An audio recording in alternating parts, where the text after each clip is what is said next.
In today's video, I'm going to teach you how to add single select and multi-select options in Airtable. To start, open your Airtable base and head to the table where you want to add a new field. Make sure you're in a grid view so you can see your columns clearly. We'll create a field that lets people choose from predefined options, which is perfect for statuses, priorities, categories, or tags. Single select lets you choose one option per record, while multi-select allows multiple choices in the same cell. Look to the far right of your columns and click the plus icon, sometimes labeled Add Field.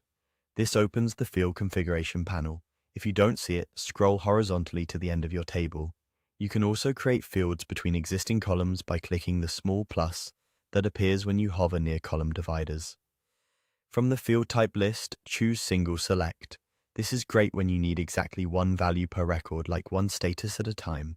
If you know you'll want more than one value per record, like multiple tags, you can choose multi-select here instead. The setup for both is nearly identical. The only difference is whether one or many options can be selected later.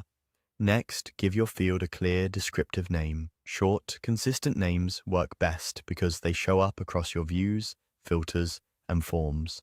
Think of something like status, priority, or category, so teammates instantly understand how to use it. Now it's time to define your choices. Click Add Option to create your first option and type its name. Keep option labels concise and unambiguous. For example, if this is a status field, you might use terms like to do, in progress, or done. Each option you add becomes a button in a drop-down for that field. Continue by clicking Add Option again to create more choices. Add as many as your workflow needs. It's helpful to plan your list up front to avoid duplicates or near duplicates later. If you're preparing for multi-select use, think in terms of tags that can stack well together and remain readable in a cell. When you're finished, Airtable will add the field to your table with the options you just created.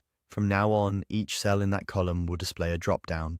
With single select, you'll choose one option. With multi-select, you can select multiple options in the same cell. That's it. You've set up a clean, consistent way to capture choices in Airtable, keeping your data structured and easy to analyze.